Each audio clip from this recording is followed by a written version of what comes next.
व्याख्या मुद्रां करसरसिजै पुस्तकं शङ्खचक्रे बिभ्रद्भिन्नस्फटिकरुचिरे पुण्डरीके निषण्णः अम्लानश्रीरमृतविशदैरंशभिः प्लावयन्माम् आविर्भूयाद्दनघमहिमा मानसे वागधीशः।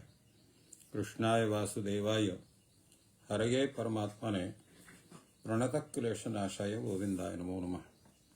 संस्कृतशौर्यम् इति आमुखपटले सम्बद्धाः समेऽपि विद्वांसः समेऽपि जिज्ञासवः छात्राः सहृदयाः सज्जनाः एतस्य संस्कृतशौर्यमिति आमुखपटलस्य संस्थापकः प्रबन्धकश्च डॉक्टर राजकुमारः समेषां स्वागतं वर्तते एतस्मिन् महाभाष्यव्याख्याने। साम्प्रतं महाभाष्यस्य सप्तमाध्यायस्य प्रथमपादस्य विचारः प्रचलति। अद्य इकोच विभक्तौ तृतीयादिषु भाषितपुंस्कं पुंवद्गालवस्य इति सूत्रद्वयस्य व्याख्यानम् अद्य यथासमयं जायमानं विद्यते। पूर्वम् इकोच विभक्तौ इति सूत्रस्य काशिका विषयकं यद् व्याख्यानं तदुच्यते।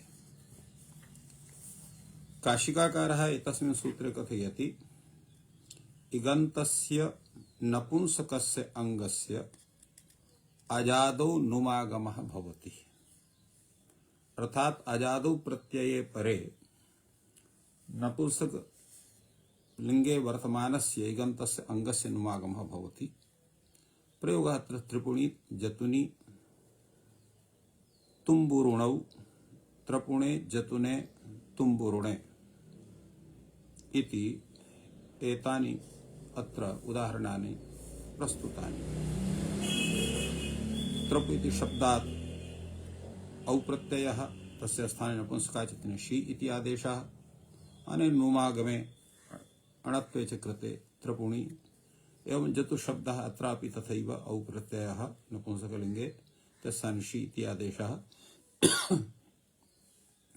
अथ च अत्र किं नाम नुमागमे सति एतस्यापि सिद्धिर्भवति। एवं तुम्बुरुणे त्रपुणे जतुने तृतीया तत्र चतुर्थेकवचने अत्र तुम्बुरुणे तुम्बुरुणि इति भवितव्यम्। अत्र तुम्बुरुणि इति रूपं वर्तते। तुम्बुरु इति शब्दः नपुंसकलिङ्गः तस्य औ तुम्बुरुणि इति भवति। अत्र प्रश्नः भवति इगन्तस्य नपुंसकस्य अंगस्य नुमागमः भवति अजादौ प्रत्यये इति उच्यते। तत्र इगन्तस्य कथनस्य किं प्रयोजनं वर्तते तदा उच्यते कुण्डशब्दः पीठशब्दः। अत्रापि नुमागमः न भवेत् एतदर्थम् अत्र इक् इति कथितम्। अचि इति किम्? यदि अचित्यस्य आवश्यकता नास्ति। यतोहि तत्र अलादौ नुमि कृतेपि तस्य लोपे कृते तत्र रूप परिवर्तनं तथा न भवितुमर्हति नुमागमे सत्यपि। अतः अचिति कथनस्य न किमपि प्रयोजनं वर्तते इति तस्य आशा। तदुच्यते उत्तरार्थम् अचि ग्रहणं वर्तते। अतः अचि इत्यस्य एतस्मात् सूत्रात् उत्तरसूत्रं यद्वर्तते तृतीयादिषु भाषित पुंस्कं पुंवद्गालवस्य तत्र प्रवृत्तिः भवति। एतस्य अनुवृत्तिर्भवति। तत्र अनुवर्तनार्थं स्पष्टार्थम् अत्रापि कृतम् अनेन विज्ञायते। यद्येवं तत्रैव कर्तव्यम् इहि तु कर्णस्य एतत् प्रयोजनं हे त्रपो इत्यत्र नुम् न भवेत् एतदर्थम् अत्रापि कृतं वर्तते। न संविद्यते इति न लोप प्रतिषेधः इति तत्र न लोपः न भवति। हे त्रपोन इति प्रयोगः स्यात् तन्न भवेत् इति कृत्वा अत्रापि कृतम्। ननु च अनुलुप्ताङ्गस्य प्रत्ययलक्षणे प्रसिद्धे विभक्तिरेव नास्ति अत्र। तर्हि कथं भवितुमर्हेत्? यतोहि अजादौ विभक्तौ यत्र अजादि न क्रियते तर्हि विभक्तौ परे इति तु स्यादेव अत्र। यतोहि अत्र एङ्घ्रस्वा सम्बुद्धे इति सूत्रेण सुपः लुक् सञ्जातः। अतः प्रत्ययलोपे प्रत्ययलक्षणापि तस्य आनयनं भवितुमर्हति। फलतः न लुङ्ताङ्गस्य इति निषेधात् कथम अत्र नुमागमः स्यात् इति प्रश्नः भवति। एतत् आजिग्रहणं ज्ञापकं प्रत्ययलक्षण प्रतिषेधः अत्र न भवति, अर्थात् न लुङ्तङ्गस्य इति सूत्रस्य अत्र इति निषेधः अत्र न प्रवर्तते। तेन इत्थं भवति। तथा च सम्बुद्धिगुणः क्रियते। विभक्तो इति किम्? अजादौ विभक्तौ परे भवति। तो तुम्बुरवं चूर्णम्, तुम्बुरवं चूर्ण अत्र तुम्बुरु शब्दात् अत्र किं भवति? अत्र तुम्बुरवं चूर्ण, तुम्बुरु इति शब्दः, तत्र अत्र भिन्नः प्रत्ययः, विभक्ति भिन्नः प्रत्ययः वर्तते। तम्बुरवं, तुम्बुरोः विकतस्य विकारः इत्यर्थे अत्र अण् प्रत्ययः। तो तम्बुरवम् इति भवति। अत्र अण् प्रत्ययः वर्तते, न तु अत्र विभक्तिः। अतः तस्मिन् करे अत्र नुमागमः न भवति। विभक्ति चेत् न स्यात्, प्रत्यये एव स्यात्, तर्हि अत्रापि स्यात्। तुम्बुरुणम् इति रूपं स्यात्, तम्बुरुणम् इति रूपं स्यात्, न तम्बुरवम् इति। एकोचि व्यञ्जने मा भूत्, इकोचि व्यञ्जने मा भूत् अस्तु लोपः स्वरः कथम्, स्वरो वै श्रूयमाणेऽपि लुप्ते किं न भविष्यति इति श्लोकवार्तिकं वर्तते। अत्र इकग्रहणम् अचिग्रहणम् एतदर्थं कृतं वर्तते यद् व्यञ्जने न भवेत्। चेत् लोपः अस्तु तर्हि स्वरस्य विधानं कथं स्यात्? स्वरो वै श्रूयमाणेऽपि लुप्ते किं न भविष्यति। श्रूयमाणेऽपि स्वरे, स्वरो वै श्रूयमाणेऽपि स्वरः तस्य लुप्ते किं न भविष्यति। तो रायात्वं तिसृभावश्च व्यवधान नुमा अपि, अर्थात् तत्र रै शब्दस्य आत्वं भवति, त्रिशब्दस्य तिसृभावः भवति, तस्य व्यवधानात् अत्र नुमः विधानं न भवितुमर्हति। नुड्वाच्य उत्तरार्धं तु ये किंचित् त्रपो इति। अत्र नुड्वाच्य अर्थात् नुडागमः अत्र कथनीयः। क्रियमाणेऽपि अजग्रहणे नुड् तत्र वाच्यः, तो वचने नैव साध्यः, अन्यथा प्रत्वात् नुमेव स्यात्। ततश्च अजलक्षणं कर्तव्यं पूर्वप्रतिषेधश्च वक्तव्यः इति यत्नद्वयमत्र आश्रयणीयम्। तत्र अजग्रहणम् अकृत्वा एक एष नुडर्थः यत्नः कर्तव्यः इति रूपेण अत्र तत्र काशिकाकारेण प्रतिपादितम्। अग्रे तावद् वयं भाष्यग्रन्थं पश्यामः। भाष्यकारः एतद्विषये कथं समादधाति, के च तत्र विचारः तत्र समागतः, तद्विषये उच्यते। तत्र भाष्यकारोऽपि एतद्विषये तावत् तत्र अजग्रहण विषये एव चिन्तयति। अजग्रहणं किमर्थम् उच्यते? इकोचि व्यञ्जने मा भूत्, इकोचि विभक्तु इत्युच्यते। व्यञ्जनादौ मा भूत्, व्यञ्जनादौ इत्युक्ते हलादौ विभक्तिषु परे तत्र नुमागमः न भवेत्। एतदर्थम् अत्र अजग्रहणं कृतं वर्तते। यत् अजादौ विभक्तौ परे एव स्यात्, न तु हलादौ विभक्तौ परे इति। व्यञ्जनादौ इत्यस्य अर्थः भवति हलादौ विभक्तौ परे। मा भूत् त्रिपुभ्यां त्रिभिः इति यत्र उदाहरणमपि दत्तम्। अस्तु लोपः चेत् नुमागमः स्यादपि तर्हि लोपः प्रातिपदिकान्तस्य इति सूत्रेण लोपः भविष्यति। अतः अस्तत्र न लोपः इति प्रातिपदिकान्ते न लोपः भविष्यति। स्वरः कथम्? तर्हि अत्र स्वरः कथं स्यात्? पंचत्रपुभ्यः अत्र किं भवति? अत्र एकं सूत्रं वर्तते, अत्र स्वरविधायकम्। तच्च सूत्रं वर्तते अत्र, कथयामि तावत्।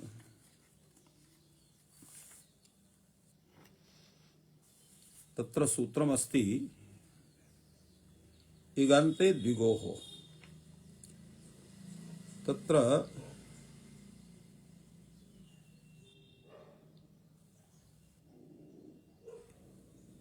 इगन्ते द्विगोः इति सूत्रेण अत्र स्वरः न भवितुमर्हेत् इति अत्र कथनं वर्तते। तत्र एषा स्वरव्यवस्था कीदृशी भवति एतद्विषयेऽपि विचारणीयं वर्तते। यतोहि अत्र विषये तावत् यत्र इगन्तः यत्र द्विगुसमासः तत्र भिन्ना स्वरव्यवस्था जायते इति रीत्या अत्र एतत्समाधानम् अत्र दत्तं वर्तते।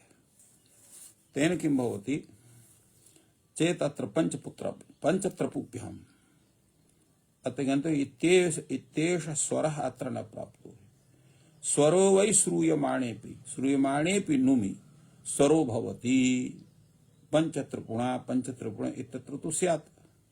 तदा उच्यते लुप्ते किं न भविष्यति, लुप्ते इदानीं किं न भविष्यति इति प्रश्नः। उच्यते किं पुनः कारणं श्रूयमाणेऽपि नुमि स्वरो भवति।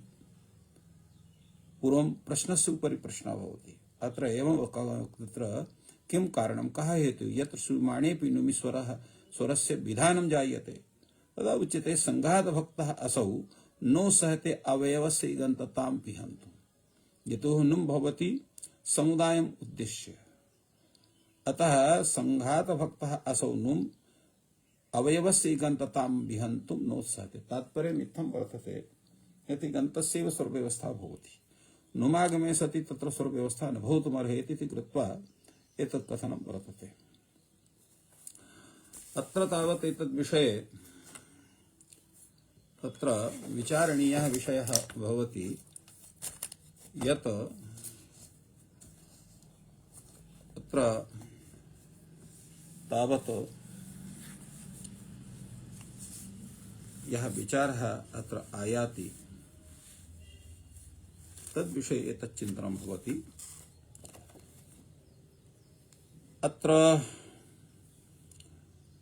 उक्तं यत् संघातभक्तः असौ, संघातभक्तः इत्यस्य अङ्गस्य विधानात् बहिरङ्गत्वात् च नुमः अन्तरङ्गः स्वरः, अर्थात् नुमः विधानम् अङ्गस्य भवति, अतः तस्य बहिरङ्गत्वं।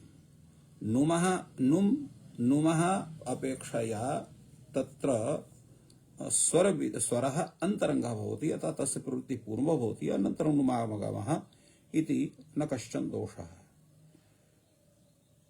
यतोहि तत्र विभक्तिनिमित्तकत्वमपि नुयि वर्तते, स्वरविषये तादृशं नास्ति इति कृत्वा अत्र अन्तरङ्गत्वं स्वरस्य सिद्ध्यति, बहिरङ्गत्वं तु नुमः इति कृत्वा पूर्वं स्वरे कृते अनन्तरं नुमि कृते न कश्चन दोषः इति तात्पर्यं भगवता भाष्यकारस्य वर्तते। इदं तर्हि अतिराभ्याम् अतिराभिः, अर्थात् रायम् अतिक्रान्तः अतिराः। अत्र अतिरै शब्दाभ्यां विभक्ति। अत्रापि नुमि कृते रायो हल इति आत्वं न प्राप्नोति। यदा हलादौ विभक्तौ परे पि नुम् भवति, अजादौ इति नोच्यते तदा अत्रापि प्रश्नः भवति, पूर्वम् आत्वं करणीयं वा नुम् वा करणीयम्। इदं हि प्रधार्यं नुमः क्रियताम् आत्वम् इति किमत्र कर्तव्यम्। उच्यते परत्वात् अत्रापि आत्वं भवति। आत्वे सति अत्र नुमि सति अपि तस्य लोपे कृते न कश्चन दोषः। फलतः अत्र न कश्चन दोषः। तर्हि प्रीतिश्रीभ्यां पितृश्रीभिः अत्र भवितुमर्हेत्, नुमि कृते तिसृभावः न प्राप्नोति इति प्रश्नः अत्र जायते। अत्रापि विचारः भवति, अत्रापि एवं विचारणीयं यत् पूर्वं नुम् विधानं जायेत अथवा तिसृभावः जायेत, किमत्र कर्तव्यम्। अत्रापि भाष्यकारः समाधाति, अत्रापि परत्वात् तिसृभावः क्रियते। अथ इदानीं तिसृभावे कृते पुनः प्रसंगात् नुम् कस्मान्न भवति, तदा उच्यते अपरापि एका परिभाषा वर्तते सकृतो विप्रतिषेधे यद् बाधितमेव।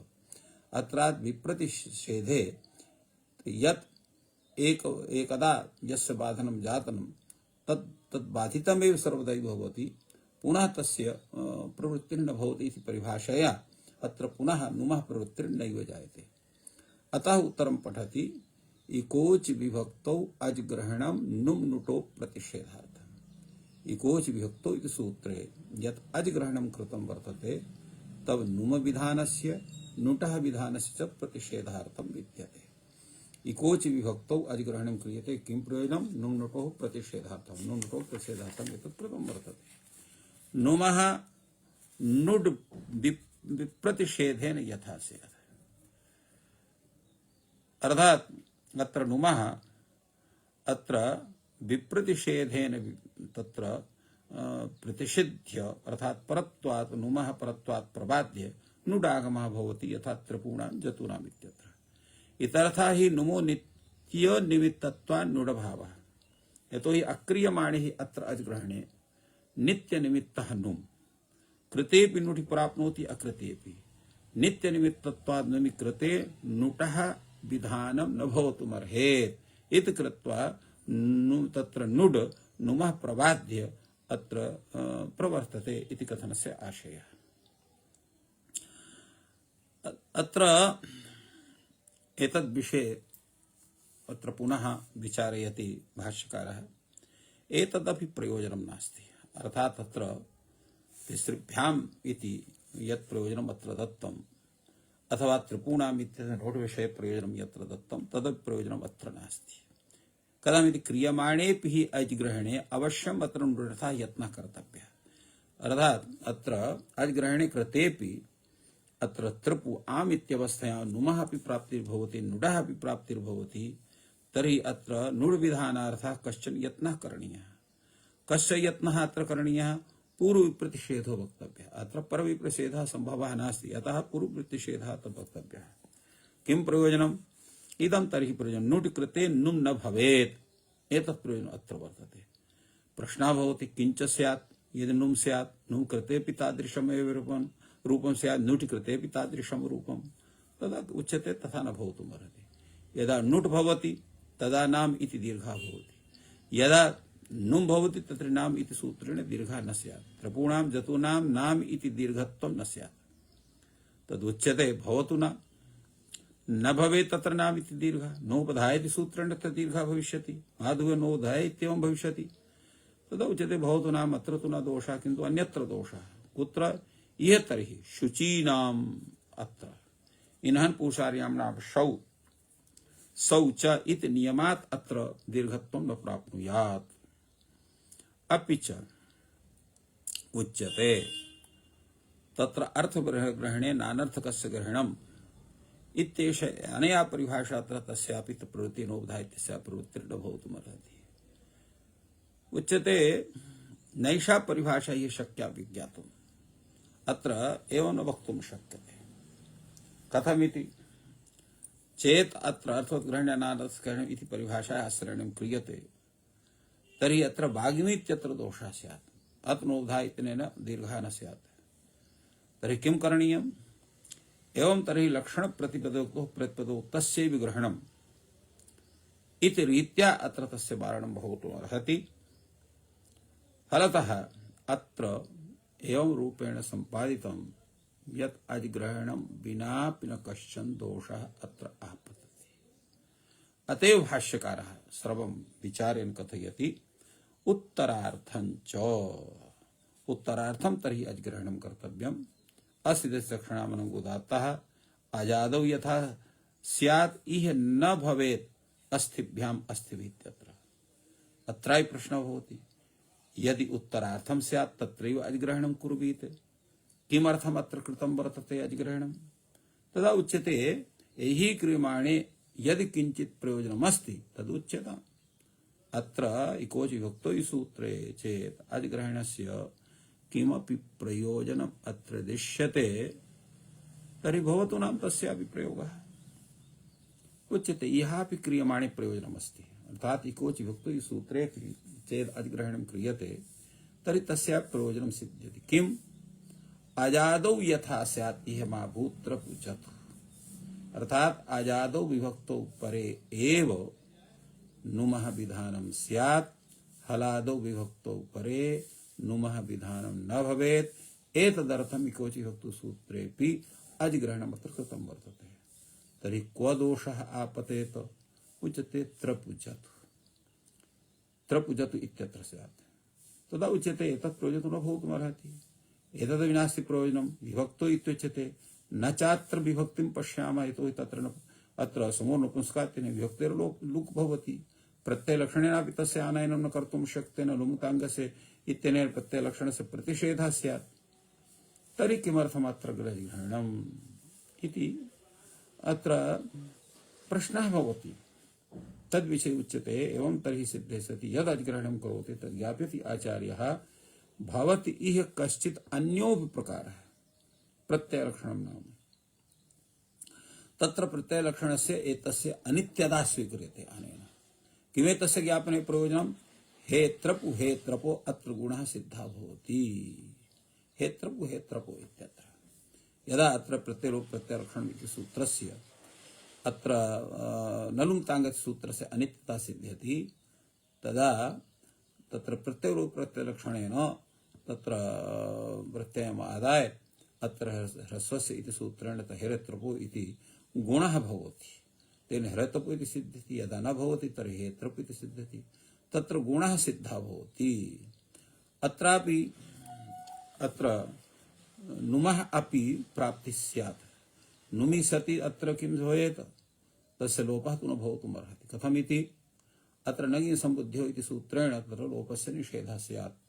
तेन हे त्रपून् अथवा हे त्रपुन् इति रूपस्य श्रवणं प्रसज्येत्। एतदर्थम् अत्रापि तस्य प्रबोधनम् अर्थात् नलुङ्ताङ्गस्य सूत्रस्य अनित्यता सिद्ध्यर्थम् अत्र हे त्रपो इत्यत्र नकारस्य अश्रवणार्थं च अत्र अजिग्रहणं कृतं वर्तते। अत्रापि अजिग्रहणं कृतं वर्तते।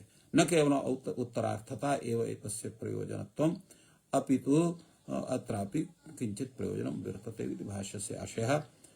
अत्र भाष्यकारः एतस्मिन् सूत्रे यानि वार्तिकानि उपात्तानि तानि श्लोकरूपेण एवं भूतानि सन्ति। इकोचि व्यञ्जने माभूत् अस्तु लोपः स्वरः कथं स्वरो वै श्रूयमाणेऽपि लुप्ते किं न भविष्यति। रायात्वं तिसृभावस्य व्यवधानात् नुमा अपि नुड् वाच्यः उत्तरार्थं तु इह किञ्चित् त्रपो इति व्याख्यानं एतस्य पूर्वं जातं। यथा एकोचि विभक्ति इति सूत्रे अधिग्रहणं किमर्थं कृतं? तदा उच्यतं हलादौ विभक्तिषु न भवेत्। तर्हि स्यात् अस्तु लोपः। नकारस्य लोपे तत्र नुमि कृतेऽपि लोपः स्यात्। तर्हि स्वरविधानं कथं स्यात्? अर्थात् इगन्ते दिगौ अत्र इगन्तत्वं तस्य भाव्यं नुमि कृते इगन्तता नश्येत्। अतः स्वरव्यवस्थार्थं तत्र नुमः विधानं न भवेत् इति कृत्वा तथा करणीयं। तदा तत्र स्वरो वै श्रूयमाणेऽपि स्वरस्य प्रवृत्तिभूतपूर्वत्वं तस्य इगन्तत्वम् आदाय भवितुमर्हति। लुप्ते किं न भविष्यति।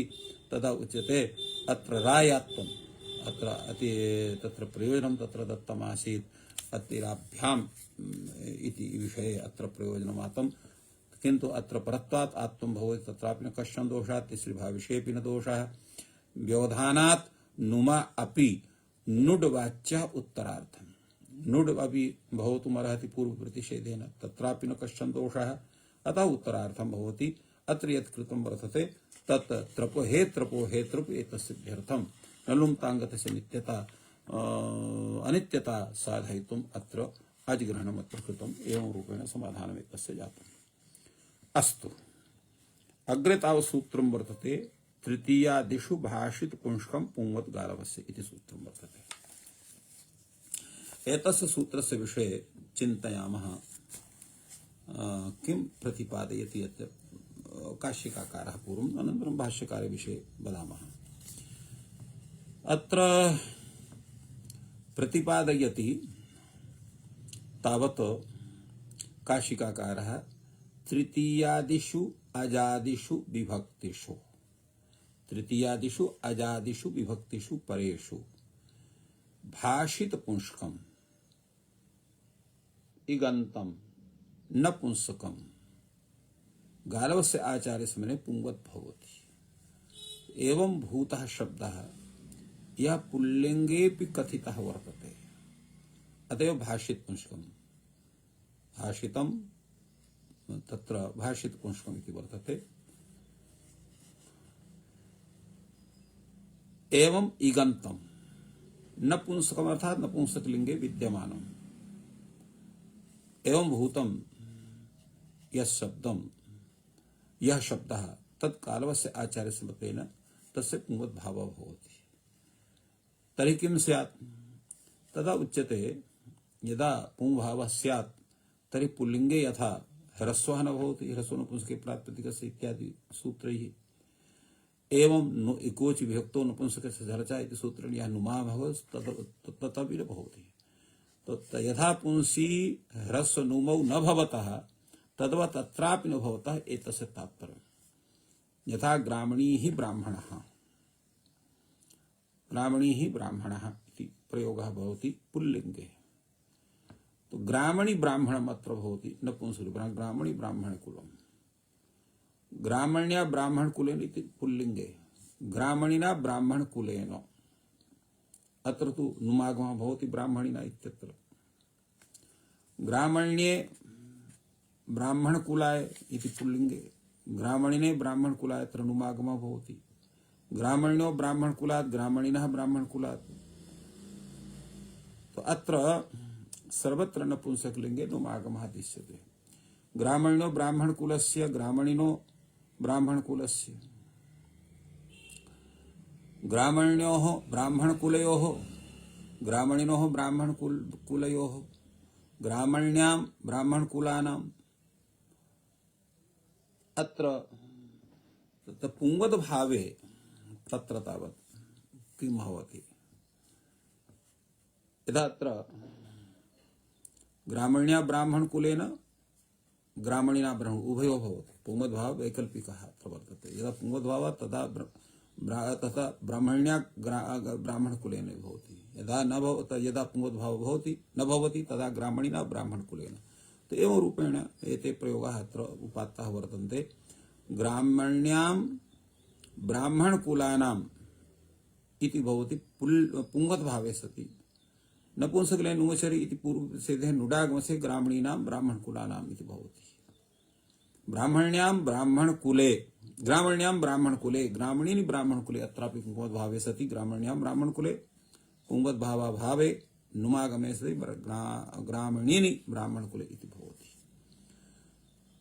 शुचिः ब्राह्मणः इति पुल्लिंगे भवति शुचि ब्राह्मणकुलम् इति नपुंसकलिंगे भवति शुचिना ब्राह्मणकुलेन शुचये ब्राह्मणकुलाय शुचिना ब्राह्मणकुलेन अत्र नुमागमे सति अत्र च तत्र पुल्लिंगे तत्र शुचिना इत्येव भवति किन्तु अत्र प्रयोगः दत्तः पृथक्तया शुचये ब्राह्मणकुलाय पुंवद्भावे सति शुचिने ब्राह्मणकुलाय इति पुंवद्भावाभावे शुचेर ब्राह्मणकुलात् इति पुंवद्भावे सति शुचिनः ब्राह्मणकुलात् इति पुंवद्भावाभावे एवं शुचेर ब्राह्मणकुलस्य इति पुंवद्भावे सति रूपं पुंवद्भावाभावे शुचिनो ब्राह्मणकुलस्य इति रूपं भवति अर्थात् तत्र नुमागमः जायते शुच्योः ब्राह्मणकुलयोः इति पुंवद्भावे सति रूपं भवति शुचिनोः ब्राह्मणकुलयोः इति पुंवद्भावाभावे शुचौ ब्राह्मणकुले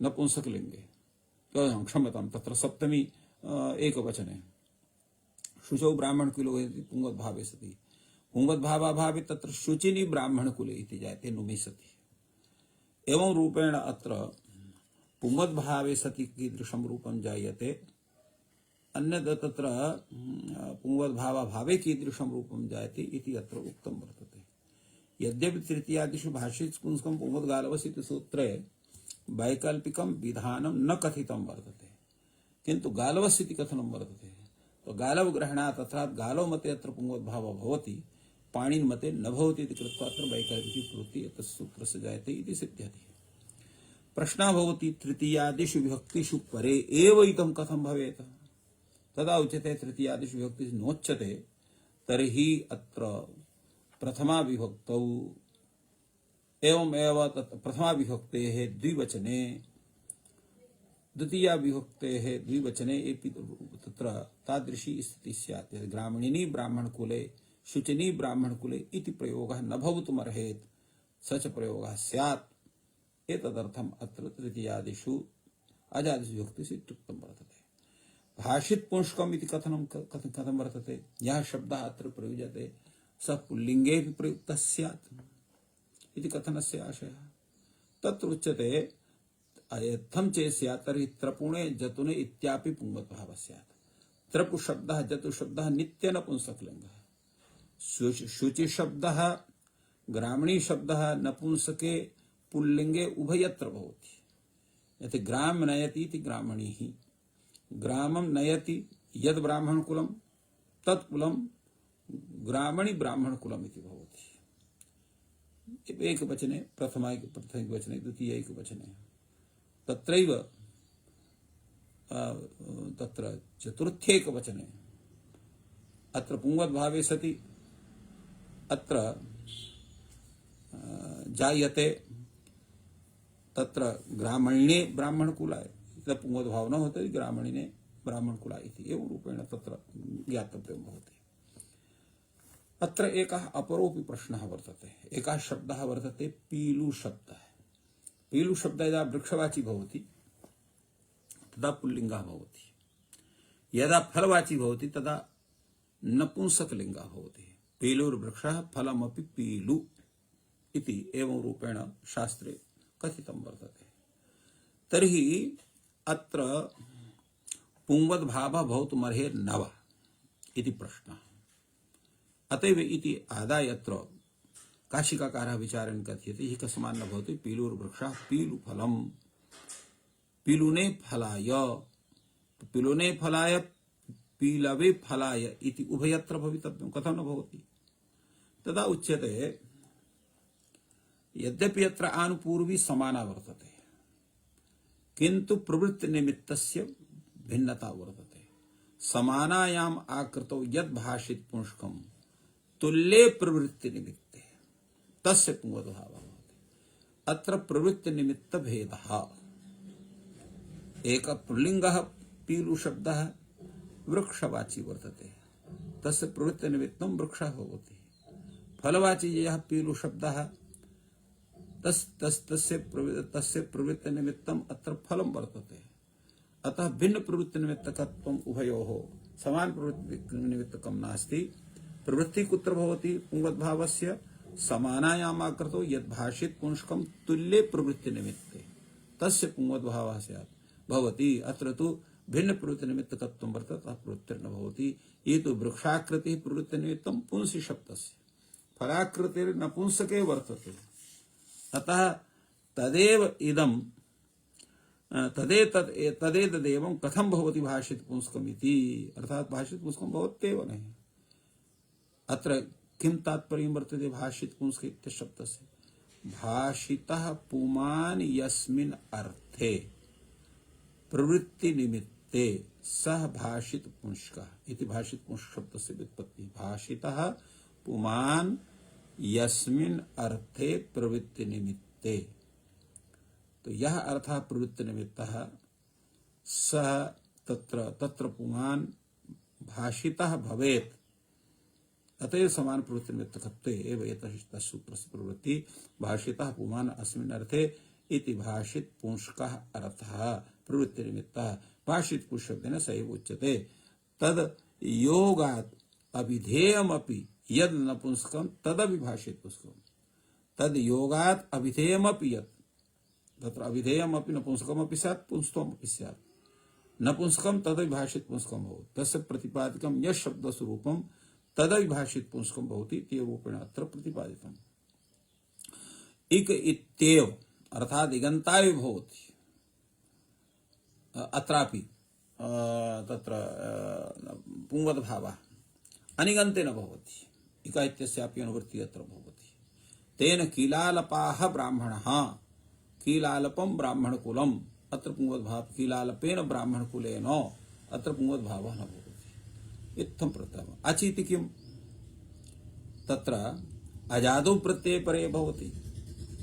ग्रामणीभ्याम ब्राह्मण कुलाभ्याम अत्र तु न भवति, अत्रापि न स्यात्। एतदर्थम् अत्र अजादौ तृतीयादिषु विभक्तिषु इत्युक्तं वर्तते। इत्थम् एतस्य सूत्रस्य अत्र व्याख्यानमत्र जातम्। अधुना वयम् एतस्य सूत्रस्य भाष्यग्रन्थं पश्यामः। भाष्यकारः अत्र किं वदति एतस्मिन् सूत्रे। भाष्यकारः अत्रापि पूर्वं तथैव विचार्यते। अत्र भवान् पुंवद्भावं विदधाति, तर्हि पुंवद्भाव विधानस्य प्रयोजनं किमस्ति इति प्रश्नः जायते। अत्र किमिह पुंवद्भावेन अतिदेश्यते, अर्थात् पुंवद्भावस्य अत्र अतिदेशात् अत्र किं प्रयोजनं सिद्ध्यति। उच्यते नुम् प्रतिषेधः। यदा पुंवद्भावः भवति तर्हि नपुंसकत्वं तस्य हीयते, फलतः इकोचि विभक्तौ इति सूत्रेण अत्र नुमागमः न भवति। कथं पुनः पुंवद् इत्यनेन नुम् प्रतिषेधः शक्यः विज्ञातुम्। पुंवद्भाव इति कृतेन नुमः प्रतिषेधः कथं भवितुम् उच्यते। तत्र उच्यते वति निर्देशः अयम्, अर्थात् पुंवद् भवति। पुंवद् भवति इत्यत्र वति ग्रहणं, तेन तुल्यं क्रिया चेत् वति। अत्र वति प्रत्ययः वर्तते। तर्हि किं जायते वति निर्देशेन। तत्र उच्यते कामचारश्च वति निर्देशे वाक्यशेषं समर्थयितुम्। वति निर्देशे वाक्यशेषं समर्थयितुं कामचारः भवति। कामचारः इत्यर्थः अर्थात् यथेच्छया यत्र क्रिया शब्देन नोपात्तः तत्र कामचारः। कामचारः इत्यस्य तात्पर्यं किं भवति, तत्र तथा भूतः व्यवहारः भवति। यथा अत्र ब्राह्मण व क्षत्रिय वर्तितव्यम् इत्युक्तं वर्तते। अनेन किं भवति, क्षत्रिये ब्राह्मणत्वारोपः जायते। तेन यः व्यवहारः ब्राह्मणे भवति तस्य व्यवहारस्य तत्र आरोपः क्षत्रिये भवति इत्यादौ उपात्त क्रिये अतिदेश, उपात्त क्रिया एतस्य अतिदेशः भवति। अत्र यः प्रतिपत्ता भवति च उपमाने भावाभावयोः अन्यतरं तत्र ज्ञानं कृत्वा वाक्यशेषस्य कल्पनां करोति। तत्र पुंसि नुमः अभाव दर्शनात् नपुंसके अत्र पुंवद्भावस्य अतिदेशात् अत्र नुमः अभावः प्रतीयते एव रूपेण तत्र व्यवहारः भवति।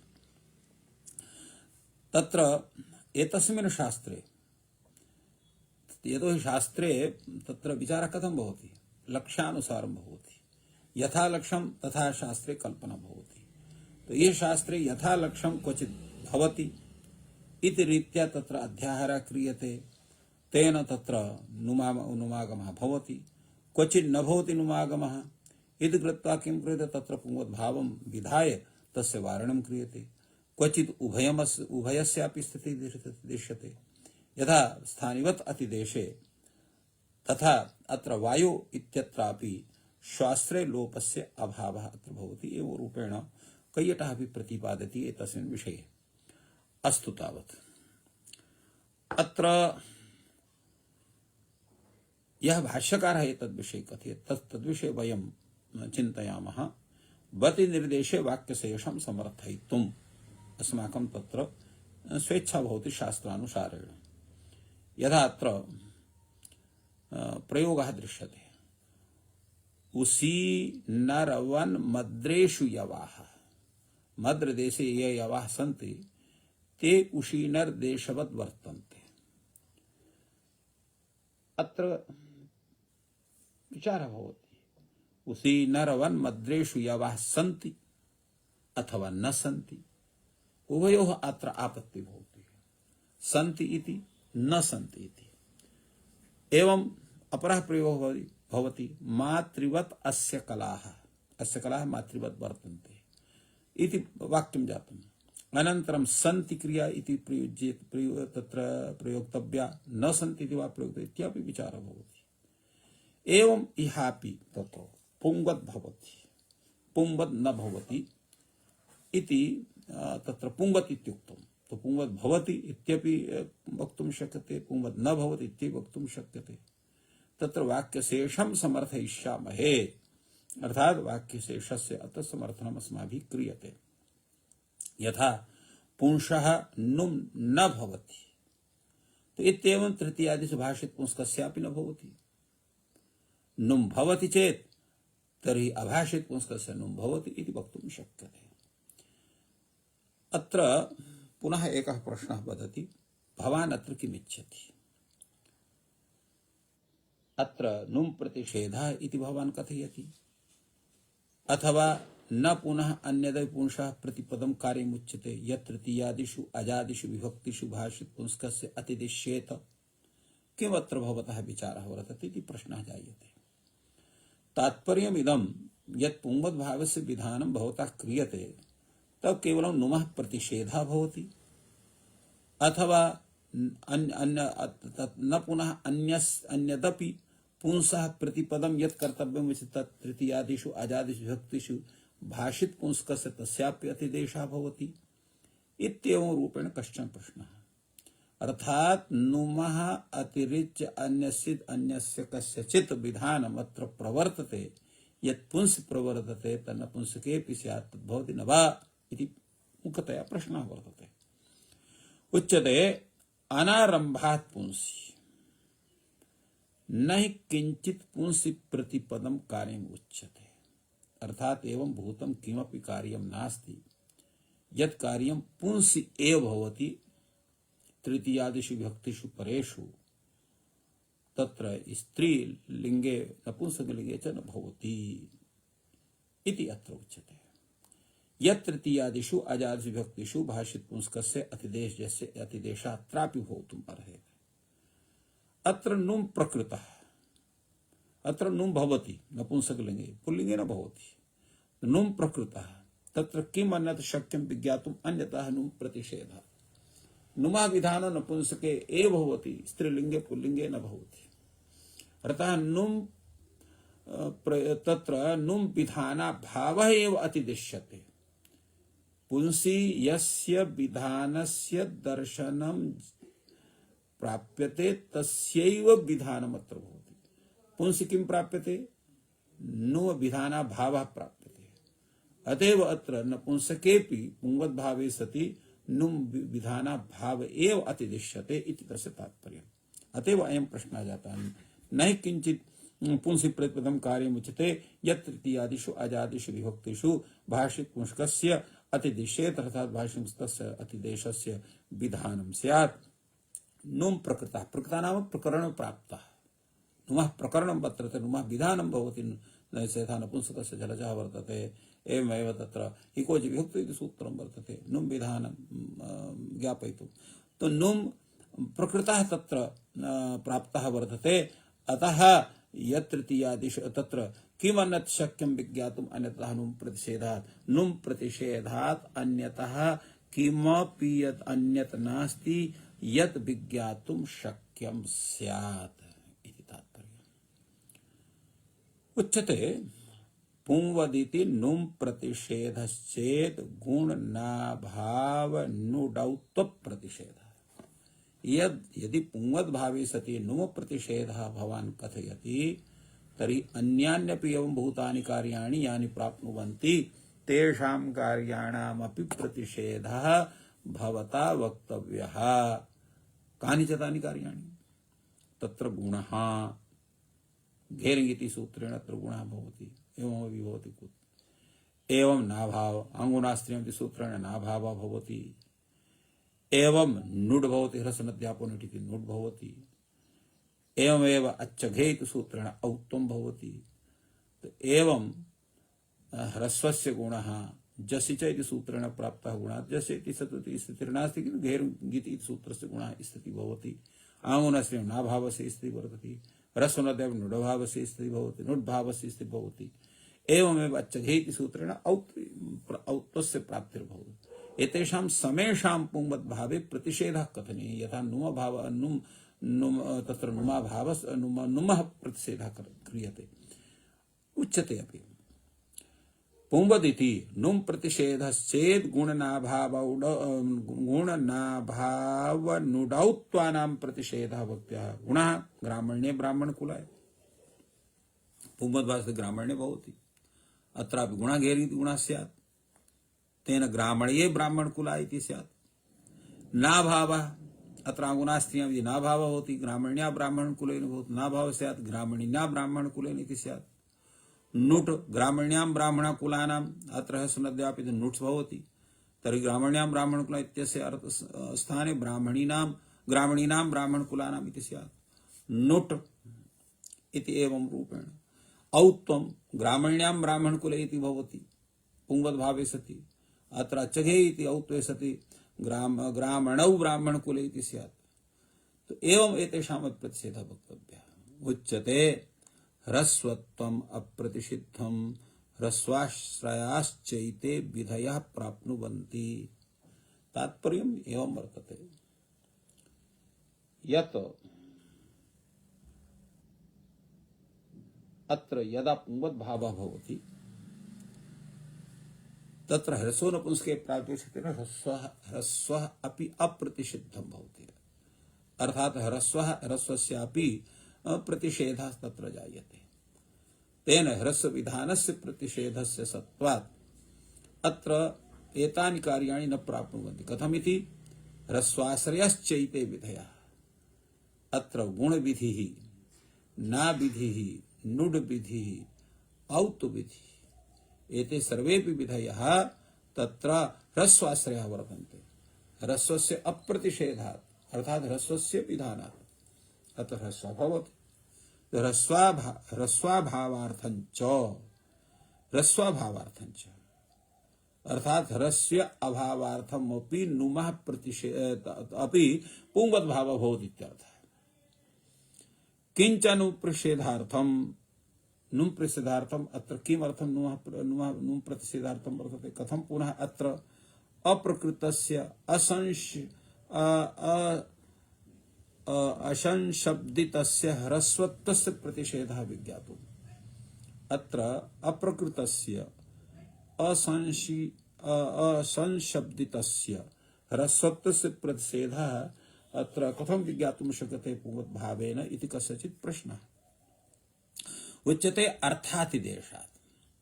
अर्थातिदेशात् एकदम सिद्धं भवति अर्थातिदेशात्र भवति यतोहि अतिदेशाः अपि बहुविधाः सन्ति अर्थातिदेशाः रूपातिदेशाः एवं रूपेण तत्र अनेके विधाः सन्ति तद्विषये अत्र एवं विचार्यते अर्थातिदेशात् सिद्धम् अर्थादेशात् असिद्धमेतत् उच्यते नैवं विज्ञायते भाष्यते पुमान् अनेन शब्देन सोऽयं भाषित पुंस्कः अर्थात् अर्थातिदेशः अत्र विज्ञायते इति कृत्वा भाषित पुंस्क शब्दस्यापि अत्र ज्ञानं करणीयं का व्युत्पत्तिः भवति भाषित पुंस्क शब्दस्य तत्र के काः व्युत्पत्तयः भवितुमर्हन्ति इति तावत् विचार्यते तत्र प्रथम उच्यते भाष्यते पुमान् अनेन अर्थात भाषितः पुमान् अनेन शब्देन असौ भाषित पुंस्कः इति एका तत्र समासः भवति भाषितः पुमान् अनेन शब्देन सह अयं भाषित पुंस्कः तस्य भाषित पुंस्कस्य तो भाषित पुंस्क शब्दस्य पुं शब्दः भवति भाषित शब्दस्य अत्र पुं शब्दः भवति अर्थात् पुल्लिङ्गः भवति कथं तर्हि भाष्यते पुमान् अस्मिन् अर्थे भाष्यते पुमान् अनेन इत्यस्मिन् अर्थे भवति सोऽयं भाषित पुंस्कः भाषित पुंस्कस्य अर्थस्य पुंवद अर्थः अत्र भवति इति अनेन विज्ञायते अत्रापि उच्यते तद्धित लुक प्रतिषेधश्च तद्धित लुकस्य प्रतिषेधो वक्तव्यः कथमिति पीलुर्वृक्षः पीलुफलम् अर्थात देशस्य अन्यत् प्रयोजनं भवति अत्र तद्धित लुकः प्रतिषेधः वक्तव्यः। तद्धित लुक वर्तते अत्र फले लुगिरयो अत्र पीलु इति शब्दात् अत्र फलार्थे तत्र अय प्रत्ययस्य लुक भवति। तेन पीलुर्वृक्षः पीलुफलम् पीलुना पीलुने इति भवति नपुंसकलिङ्गे उच्यते। एवं नास्ति। नवा समानायाम आकृतौ भाषित पुंस्कत्व विज्ञानात् अर्थात एवं न वक्तव्यम्। किं कारणम्? समानायाम आकृतौ भाषित पुंस्क विज्ञानात् समानायाम आकृतौ भाषित पुंस्कस्य विज्ञानं भवति ज्ञानं इति क्रियते। समानायाम आकृतौ यद् भाषित पुंस्कं तत् तथा भवति। आकृत्यंतरे चैतद भाषित पुंस्कम् अर्थात भिन्न आकृतौ एतस्य भाषित पुंस्कत्वम् समानाकृतौ अर्थात समान जातौ। अत्र पीलुः इत्यत्र वृक्षत्व जातिः अत्र फलम पीलु फलवाच्यः पीलु शब्दः तत्र फलत्व जातिः वर्तते। तो अत्र आकृत्यंतरे चैतद भाषित पुंस्कम् एकः पुल्लिंगे अर्थे तत्र भाषित पुंस्कत्वं वर्तते। अथ च पीलु इति शब्दः या फलवाची वर्तते सः तत्र फलत्व जाति विशिष्टस्य वाचकः वर्तते इति कृत्वा अत्र प्रवृत्त निमित्त भेदात् समानायाकृतौ सत्यपि अत्र न भवति इत्यर्थः। अत्र प्रश्नः भवति समानायाकृतौ भाषित पुंस विज्ञानात् इति यत् उक्तं वर्तते तत् तथा वक्तव्यं वा? किं वक्तव्यम् उच्यते? नहि वक्तव्यम्। कथम् अनुच्यमानं गंसते यदा एवं न वोच्यते तस्य ग्रहणं कथं भवितुमर्हेत्? तदा उच्यते एतदपि अर्थनिर्देशात् सिद्धम्। अर्थनिर्देश माने समाने अर्थे विद्यमाने एव शब्दे पुंवद्भावः भवति। अन्यत्र विधे ब्राह्मण शब्दः तत्र ब्राह्मण शब्दः पुंवाची अपि वर्तते नपुंसकवाची अपि वर्तते ब्राह्मणकुलम् इत्यादि इत्यादि तेन अत्र न भवितुमर्हति। तेन तया रीत्या यथा ग्रामीणी इति शब्दः पुल्लिङ्गेऽपि वर्तते नपुंसकलिङ्गेऽपि वर्तते स्त्रीलिङ्गेऽपि वर्तते इति कृत्वा तस्य पुंस्ते पुल्लिङ्गे तथा सत्त्वात् तस्मिन्नेव अर्थे अतः तत्र समानार्थौ अर्थे समानायाम् आकृतौ तत्र समाने प्रवृत्ति निमित्ते एव पुंवद्भावः भवति अन्यथा न भवति। एवं रूपेण भूयान् विचारः अत्र भगवता भाष्यकारेण एतस्मिन् सूत्रे विहितः। अतएव अत्र पीलु शब्द विषये अत्र यः कैयटः कथयति पीलु शब्दः वृक्षाकृतौ पुल्लिङ्गः फलाकृतौ नपुंसकलिङ्गः इति पुंवद्भावात् नुमः अप्रसङ्गः इत्येवम् उच्यते। एतस्यैव तत्र व्याख्यानं नागेशो कथयति वृक्षत्व व्याप्य जातौ तत्र पीलु फल तत्र वृक्षवाची पीलु शब्दः सक्तः फलाकृतौ तत्र फलत्व व्याप्य जातौ तत्र फलवाची पीलु शब्दः शक्तः वर्तते इति कृत्वा अत्र प्रवृत्ति निमित्ते भिन्ने तत्र एतस्य पुंवद्भावस्य प्रवृत्तिः न भवति इत्येव रूपेण साधितम्। इत्थम् अत्र भूयान् विचारः अद्य सम्पन्नः अत्रैव विरम्यते। सर्वेभ्यो नमः। जयतु संस्कृतं जयतु भारतम्।